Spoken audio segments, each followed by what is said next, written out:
Okay, Syafiq Rahim, best padang ni? The best. The best lah. Ya. Sebab Syukur Adan pernah cakap aku, tak tahu semalam dia sempat main tak sempat main. Dia main semalam? Tak sempat main. Impian dia aku sebelum dia pencen, dia nak main kat padang ni, tak sempat aku. Mungkin lepas Malaysia Cup lah saya ajak dia main kat sini.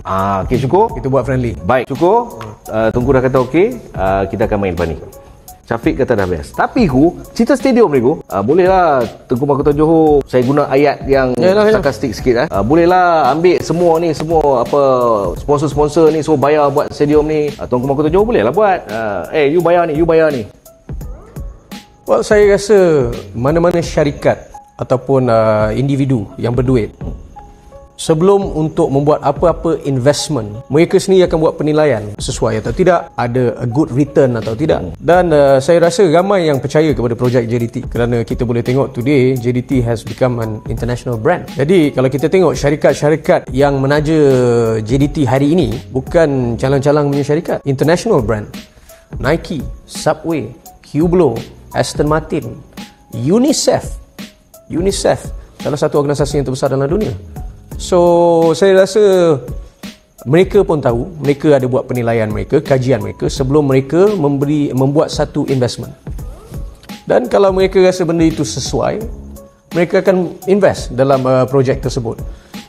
So saya hanya memberi offer ataupun berbincang, tetapi keputusan untuk seseorang investor tu invest mereka punya duit, mereka buat penilaian mereka sendiri dan keputusan mereka. Bukan saya letak pistol atas kepala siapa-siapa. Okey, itu cerita tentang stadium. Kalau ikut facility Bos Bek, kita tengok visual pun kita dah rasa macam, kalau siapa yang rasa dia jiwa bola lah. Kalau dia cerita fikir pasal benda lain, dia tak rasa. Tapi facilities itu sendiri Bek, dari segi sport science dia semua komplit di sini Bek. Ya, macam saya cakap tadi lah awal-awal. So sebagai pemain yang berada di pasukan Johor Takzim, you tak boleh boleh fikir apa, dan you tak ada sebab dan alasan lagi kalau you tak boleh nak bagi yang terbaik untuk pasukan. So you just training and then give good performance dalam game. So sebab benda-benda yang lain dah disediakan oleh pasukan, oleh Tengku untuk awak punya performance. So mungkin di tim lain kurang ataupun tidak ada benda-benda yang macam ni. So itulah saya cakap, kita sebagai pemain banyak benda yang perlu kita fikirkan. So di sini kita perlu fikirkan, you just bagi yang terbaik untuk tim dalam training dengan dalam game. Itu saja. Okey, itu yang diterapkan oleh JDT. Bagaimana pula management kalau kita lihat, Patik masih ingat bagaimana bila Syafiq Ahmad kemalangan, insiden tu sebenarnya pantas pihak kebajikan di JDT mengambil berat tentang pemain. Lain-lain yang mungkin orang tak tahu kita share. Masa saya terima laporan tersebut, first kali saya hantar saya punya setiausaha sulit saya dan juga imam besar negeri Johor untuk membantu menguruskan segala-galanya. So hospital, perjalanan, transportation, segala-galanya saya jaga. Kerana macam mana pun tu tanggungjawab saya sebagai pemilik kelab dan dia adalah pemain saya. Bukan tu saja, saya pun buat masa yang sama masih hantar Majlis Agama Islam Negeri Johor untuk menetap di Kedah buat masa itu, untuk memberi dia support, buat solat hajat dan bagi dia support dalam untuk make sure tenangkan dia, kerana situasi itu adalah bukan situasi yang senang untuk siapa-siapa melalui. So that is what situasi saya dengan Syafiq Ahmad. Kebajikan tu juga saya patut tarik bagaimana Ramadan katanya ada injury dan kelab kita ada satu perjanjian dengan Dr. Bofa, which is Manchester City punya dan Barcelona punya doktor dan consultant. So saya ada kolaborasi dengan dia dan saya menghantar Ramadan ke Barcelona untuk membuat surgery, dan insyaAllah kita akan nampak Ramadan back in action tahun depan. Hantar ke Barcelona? Yes. Pergi cek kaki ya? Gary Steven Robert saya pernah hantar, Kunalan pun sama. So setiap pemain yang ada injury saya akan hantar ke Barcelona untuk mereka buat treatment mereka di sana. Itu dari segi elemen kebajikan, Afiq ya. Player datang dan pergi, tetapi konsep dan juga falsafah JDT tidak pernah berubah. Polisi. Saya rasa polisi kena stabil. Tak boleh, polisi tidak boleh berubah. Itu adalah benda yang paling mustahak dalam klub. Afiq, antara momen yang best dengan Tengku Mahkota Johor, Banyak. kita ambil yang hari ni reveal dia tak apa. Terlampau banyak. Yang botol tu, yang baling botol. Mana dia tak boleh. betul? Tak ada go. Saya baling fridge. Freeze. Terlampau banyak. So bagi saya biarlah kita sebagai pemain di sini yang orang kata keep kita punya, if you nak rasa you give performance memang sekarang datang sini untuk pemain di pasukan Johor Takzim, tapi you must show yang you relevant ataupun apa orang cakap, you berhak berada di sini. So you boleh tahu untuk main di sini. Tak semua pemain bagus boleh pikul batch JDT. Saya bagi contoh, Gopinathan pada pandangan saya adalah pemain yang very good player. Tapi masa kat sini dia tak boleh cope dengan sistem kita in training, dan kita nampak lepas tu dia berhijrah. So benda-benda macam gini tak semua pemain boleh main. Saya ingat lagi Luciano Figueroa datang cakap kat saya, bukan senang untuk main dengan JDT because of the level of intensity dalam training dan juga the demand of success untuk pencapaian dan kejayaan. Dia punya demand is besar. Jadi competition dalam squad pun is besar juga. Patut tak alihkan sikit kepada bagaimana harmoninya keluarga JDT ni. Kalau kita tengok di Instagram, tunggu kejap-kejap makan, ada barbecue. Well, saya contoh, saya rasa satu energi ataupun harmoni sangat mustahak dalam mana-mana organisasi, bukan saja dalam bola sepak. Dan di sini kami harus saya kena jagalah benda-benda ni semua. Macam mana pun bagi pandangan saya,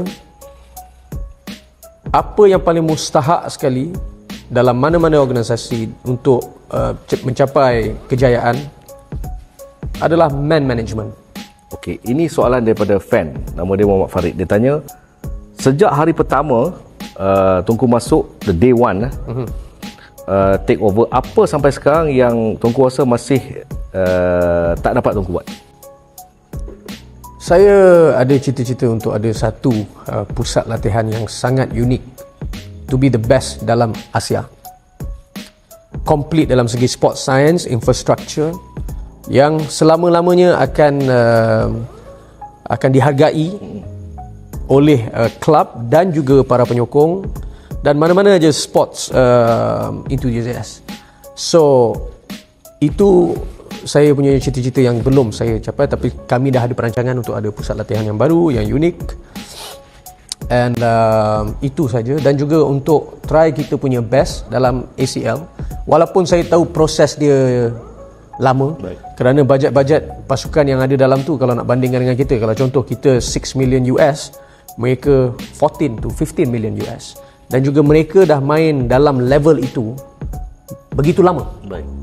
Kita hanya baru saja main dalam level tertentu, tetapi kita telah membuktikan yang kami boleh compete.